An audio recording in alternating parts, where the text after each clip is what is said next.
I wish someone had told me what I just quoted. Don't follow the herd and learn to adapt to the situation. And use setbacks as a stepping stone and a learning curve as well. And don't be afraid to take risks. Just make sure they're calculated risks with a fallback plan. Okay. Sure. How have your experiences influenced how you manage teams now? Obviously, I'm imagining that is a big impact on it, but it kind of expanded as well. Yeah, I've been fortunate. I've worked my way up from a very junior person right up to a managing director today. Yep. So I've had a lot of luck along the way, but I've also worked hard. And I always say the harder you work, the luckier you get. But when it comes to managing teams, I've managed teams for over 24 years as I become more senior. The one thing I always do, no matter what level I'm in, I always try and listen to every member of staff. It's very difficult when you're in a large organization, but don't just deal with and communicate with your peers and your subordinates. Always try and speak to some of their teams, whether that's in a wider conference meeting or whether that's just saying good morning and asking them what they did on the weekend when you're walking past the production line. Yep. The one thing I've always done, and I try to do as much as possible, it can be difficult sometimes, is try and explain why senior managers make decisions for a company that not everyone agrees with. What I found when I was in junior roles previously, decisions were made by the senior management and they were never explained what the bigger picture was in terms of that decision. So people always feel bitter about decisions that don't go their way. So I always try and communicate the bigger picture within these organizations so people understand why a decision was made. Yeah, I think sometimes employees can think the worst as well. So if it's maybe a particularly difficult decision, they may think it's made for the wrong reasons. And if that's not clearly communicated, then it can kind of almost create a gossip environment as to why it was, and rumors spread and things like that. So yeah, I completely agree with that. I've experienced that myself, to be honest. So it's good point. I've just touching on that. I've also found when you communicate it just to your managers, because I've got managers under me now, so just communicating those difficult decisions, those bigger pictures to your managers, doesn't mean it's going to be communicated by them to the lower ranks because they don't feel comfortable. So sometimes you have to take that mantle and communicate it as a company-wide communication, basically. Yep. Cool. Okay. If you mentor young professional, or when you mentor young professionals entering the field today, what is the most important lesson you'd share with them about resilience in engineering? Ooh, good question.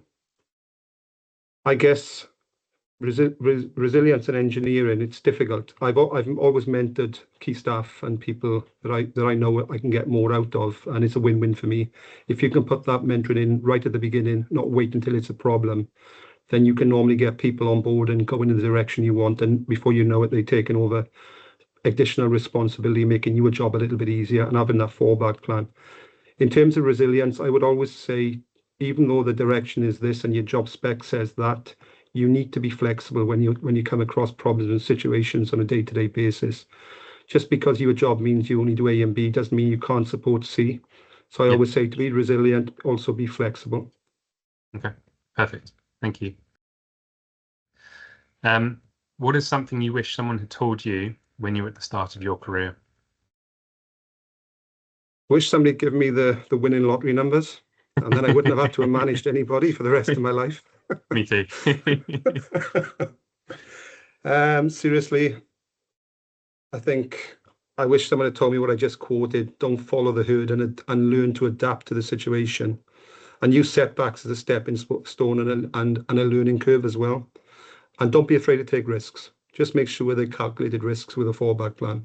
Okay. That's what I did. That's what allowed me to get ahead in some organizations, in some roles. I didn't just take the safe path and follow the crowd, because you don't always agree with the crowd. So if you can make that difference, don't be afraid to try it.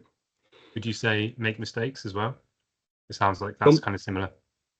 I've made lots of mistakes, and I've always learned from my mistakes. And as I said earlier, if you make a mistake, don't let the next person who come in the department do the same mistake. Make them better by educating them on what they shouldn't do and why they shouldn't do it, and always use those examples. This question ties back into an earlier question when we kind of expanded on that. But what do you think young engineers should focus on more as they start their careers? Technical skills, soft skills, or something else? I think young engineers, they've already worked hard. They're in graduates or they've been in university. They already know the basics of what the roles are, the processes they need to learn. But I also say that the most important thing is communication, and engineers tend to lack empathy. Yeah. They just, everything's black and white. So you've got to be both. You've got to be a strong communicator, both written and verbally. And it's not easy standing up and doing a presentation. That's probably the hardest thing I had to do when I was younger. And tailor your communications to the audience. And when I say audience, I don't mean to you a superior. Just think what's going to happen to that presentation or your information. If it's an email or if it's a presentation, then it's probably going to go.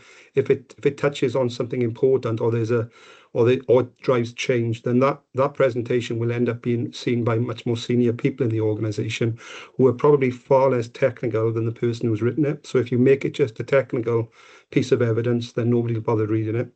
So Okay. just think of the total audience. Okay, that's good advice, I think. Thank you. And then finally, looking ahead, what skills or knowledge do you think will be critical for the next generation of engineers to succeed?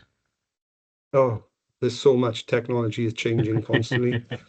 I would just say embrace technology. Most people I've worked with, especially engineers, they don't like change. But for me, artificial intelligence is the next big thing, whether you like it or not, it's coming. And it's certainly an area that I'm quickly trying to get involved with and invest in, because I see that as a big efficiency gain for all technical people. And I think a lot of large organizations have already embraced it many years ago and already seen the rewards. So I would just say, try and stay ahead of the curve. When you see something new, try and understand it before you dismiss it. Okay, perfect. That concludes the questions. So thank you very much.